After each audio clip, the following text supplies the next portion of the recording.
Good morning. Shri Nandishwar विद्यालय द्वारा संचालित ऑनलाइन क्लासेस में आपका स्वागत है। आज हम कक्षा 9 का विषय विज्ञान अध्याय 7 जैवों में विविधता पढ़ रहे हैं।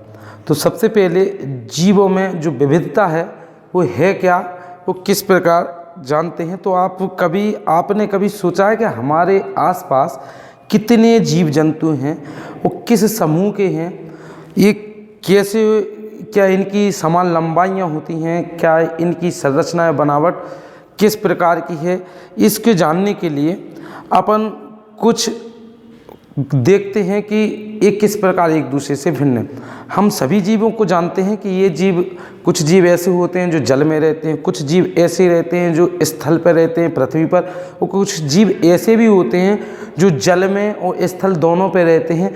तो ये किस प्रकार बांटे गए हैं, इनकी जानकारी के लिए अपन को ये अध्याय जानना है। तो सभी के लिए सबसे पहले तो जीवों में विविधता है क्या, ये पाठ का नाम है। तो ये किसे कहते हैं, ये क्या कहलाती है, सबसे पहले आपकी यही डेफिनेशन होगी। तो जीवों में जो पाई जाने वाली विभिन्नता है या असमानता है, इसको ही हम जीव विविधता कहते हैं। यानी कि जीवों में पाई जाने वाली विभिन्नता या असमानता को ही हम जैव विविधता कहते हैं। अब बात आ जाती है कि इनका वर्गीकरण हम किस प्रकार करें। तो वर्गीकरण भी सिंपल है कि जीवों को खोजकर पहचानने, नाम देने तथा इनके गुणों व इनकी आदतों का पता लगाकर एक समूहबद्ध करने की जो क्रिया है, इसको हम जीवों का वर्गीकरण कहते हैं। कि वर्गीकरण किस प्रकार किया जा सकता है। तो देखिए, सबसे पहले अपन जीवों का जो वर्गीकरण करते हैं, इसके लिए वर्गीकी क्या कहलाती है, इसके लिए कि वर्गीकी है क्या। तो देखिए, विज्ञान की वह शाखा जिसमें जीवों का वर्गीकरण का अध्ययन किया जाता है, वह वर्गीकी कहलाती है। तो इसके आधार पे अपन अध्याय आरंभ करते हैं कि ये किस प्रकार किया जाएगा। तो देखिए, सबसे पहले कि हम जीवधारियों का वर्गीकरण क्यों करते हैं, पहले तो यही क्वेश्चन अनिवार्य है। तो देखो, वर्गीकरण जीवों की विविधता को स्पष्ट करने में सहायक होता है, इसलिए हम जीवधारियों का जो वर्गीकरण है वो करते हैं। अब हम अपने आसपास चारों ओर फैले हुए जीव रूपी की विविधता की 3 उदाहरण दे सकते हैं। जैसे अपन एग्जाम्पल देते हैं कि जैसे जीवों में सभी पेड़ पौधे पादप जो हैं, जीव जंतु, ये सभी जीव हैं एक तरह से। तो इनके हम वर्गीकरण की विविधता को देखते हैं कि इनको किस प्रकार एक उदाहरण के तौर पर समझ सकते हैं। तो जैसे पेड़ पौधे देखे आपने, तो पेड़ पौधे क्या हैं, अपना भोजन स्वयं बनाते हैं। हरे पेड़ पौधे प्रकाश संश्लेषण द्वारा अपना भोजन स्वयं बनाते हैं, अर्थात ये क्या कहलाए, स्वपोषी कहलाए। जबकि जंतु अपने भोजन के लिए पेड़ पौधों पर निर्भर रहते हैं, अर्थात भी कैसे कहलाए, परपोषी कहलाए। तो एक उदाहरण के आधार पर हमने ही समझ लिया कि एक जीव है जो अपना भोजन स्वयं बनाता है, जो अपना भोजन स्वयं बनाते हैं वो क्या कहलाते हैं, स्वपोषी कहलाते हैं। जबकि जब उन पर जो आश्रित रहते हैं उनको हम परपोषी कहते हैं। तो इसी आधार पर अपन दूसरा एग्जाम्पल ले सकते हैं कि अपन जानते हैं जैसे कुछ पक्षीगण होते हैं, तो पक्षीगण क्या करते हैं, उड़ सकते हैं, जबकि जो कुत्ते बिल्ली हैं ये नहीं उड़ सकते। तो एक वर्गीकरण अलग हो गया कि इसको अलग रख सकते हैं, इसको अलग रख सकते हैं। जबकि जैसे कुछ पक्षी हैं जो अंडे देते हैं, कुछ पक्षी ऐसे हैं जो बच्चे देते हैं। तो अब इनके आधार पर अपन उन जीवों को का भी वर्गीकरण कर सकते हैं। तो वर्गीकरण का आधार है क्या, हम वर्गीकरण का आधार किन लक्षणों के द्वारा समझ सकते हैं। तो ये एक प्रारंभिक चीज़ है जिसको अपन बोल सकते हैं कि जीवों के जो वर्गीकरण के लिए जो सर्वाधिक मूलभूत लक्षण है वो अपना हो क्या सकता है, कि अपन सबसे पहले किस आधार पर बोल सकते हैं कि इस जीव जंतु को इस वर्ग में रखा जाए। तो सबसे पहले अपन एक अंदाज़ा क्या अपन क्लियर कर सकते हैं। एक तो अपन मालूम कर सकते हैं उनके स्थान से या उनकी कोशिकाओं से। तो देखिए, अपन स्थान के लिए तो अपन किसी का पर्टिकुलर कारण नहीं बता सकते, मूलभूत लक्षण, लेकिन हम कह सकते हैं कि जीवों की उनकी कोशिका संरचना के आधार पर हम उनका मूलभूत कारण बता सकते हैं। तो वैसे जीवों की जो प्रारंभिक रियल में जो प्रारंभिक विभाजन है का मूलभूत लक्षण आधार अपन मान सकते हैं आवास, क्योंकि आवास जो मूलभूत आधार हो जाएगा। सर्वाधिक मूलभूत लक्षण तो आपका वही माना जाएगा, कोशिका संरचना। जीवों की जो उनकी कोशिका संरचना है वो सर्वाधिक मूलभूत लक्षण, लेकिन जो प्रारंभिक विभाजन है वो अपन आवास मान सकते हैं। क्योंकि आवाज़ के द्वारा हमें अनुमान लगा सकते हैं कि जीव किस तरीके का हो सकता है।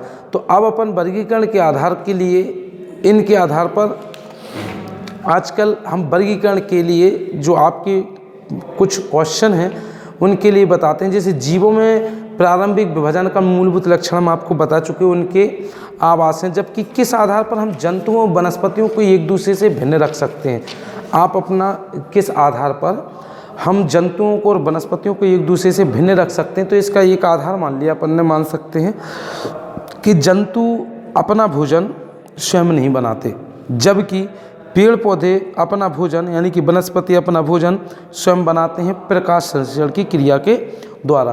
तो इसी विविधता के आधार पर हम जंतुओं को और वनस्पतियों को एक दूसरे से भिन्न वर्ग में रख सकते हैं। तो इसके आधार पर सबसे पहले अपन देखते हैं कि वर्गीकरण के पदानुक्रम में जीवों के विभिन्न लक्षणों के आधार पर छोटे छोटे समूहों में बांटते हुए हम वर्गीकरण की आधारभूत इकाई तक पहुंचते हैं। और वर्गीकरण की आधारभूत इकाई जाति है, यानी कि कोई स्पीसीज बोलते हैं। किन जीवों को हम एक जाति के जीव कहेंगे और या एक ही जाति के जीवों के बाह्य रूप से काफ़ी समानता होती है तथा वे जनन भी कर सकते हैं। तो व्हेटकर द्वारा प्रस्तुत जगत वर्गीकरण की 5 प्रमुख विशेषता हैं। सबसे पहले है मोनेरा। तो मोनेरा जैसे जीवों का वर्गीकरण जिनको अपन बोलते हैं, मोनेरा में अपन प्रोस्टा का एग्जाम्पल दे सकते हैं कि प्रोटिस्टा है क्या, ये वर्गीकरण के मापदंड हैं क्या, आप ये बोल सकते हैं। तो देखिए, इन जीवों में ना तो संगठित केंद्रक और ना ही कोशिकांग होते हैं, और ना ही उनके शरीर के ऊपर, ना ही उनके शरीर बहुकोशिकीय होते हैं। इनमें जो पाई जाने वाली विविधता है अन्य लक्षणों पर निर्भर करती है। इनमें कुछ कोशिका भित्ति भी पाई जाती है तथा कुछ में नहीं पाई जाती। तो कोशिका भित्ति के होने या ना होने के कारण मोनेरा वर्ग के जो जीव हैं ना, इनका शारीरिक संरचना में आए परिवर्तन तुलनात्मक रूप से बहुकोश की जीवों में परिवर्तनों से भिन्न होते हैं। तो पोषण के स्तर पर ये स्वपोषी तथा विषमपोषी दोनों हो सकते हैं। उदाहरण के लिए जीवाणु, नील हरित शैवाल अथवा उसको ही बोलते हैं अपन साइनोबैक्टीरिया या माइकोप्लाज्म। कुछ उदाहरणों में जो आपकी बुक्स में दिए गए हैं पेज नंबर 94 पर आप दे सकते हैं। तो देखिए, मोनेरा वर्ग के जो वर्गीकरण का मापदंड है क्या, अपन मापदंड के आधार पर बोल सकते हैं कि इन जीवों की जो शारीरिक संरचना में कोशिका भित्ति के होने और ना होने के कारण में आए परिवर्तन तुलनात्मक रूप से बहुकोश के जीवों में कोशिका भित्ति और ना होने के कारण आए परिवर्तनों से भिन्न होते हैं। तो पोषण के स्तर पर यह स्वपोषी या विषमपोषी हो सकते हैं, जैसे मोनेरा या प्रोस्टा। अब इसके बाद अपन लेते हैं कि फंजाई है क्या।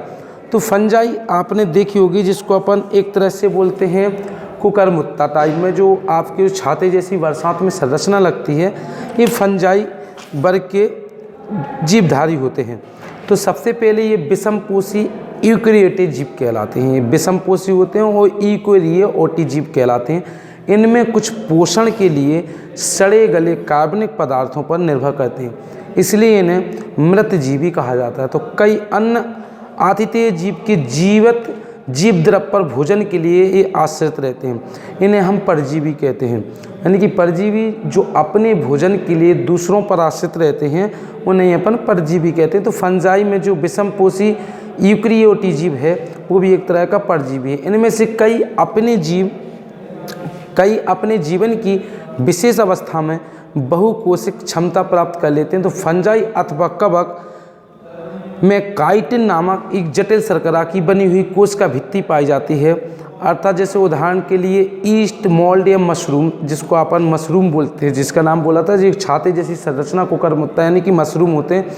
उदाहरण आप अपनी बुक में देख सकते हैं। तो कवकों की कुछ प्रजातियां जैसे नील हरित शैवाल के साथ स्थायी अर्ध स्तंभ बनाती हैं, जिसे हम सहजीविता कहते हैं। ऐसे सहजीवी जीवों को लाइकेन कहते हैं। ये लाइकेन अक्सर पेड़ पौधों की छालों पर ये रंगी धब्बों के रूप में दिखाई देते हैं। एक तरह की ये फंजाई होती है, ठीक है ना।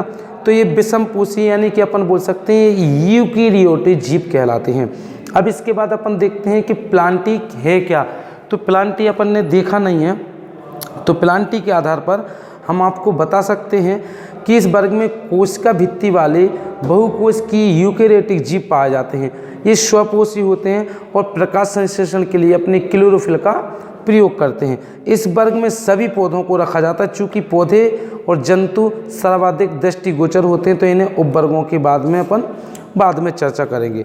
लेकिन इसके लिए सबसे पहले अपना जो क्वेश्चन थे कि प्रारंभिक विभाजन अपन ने पढ़ लिया था कि प्रारंभिक विभाजन इनका आवास होता है।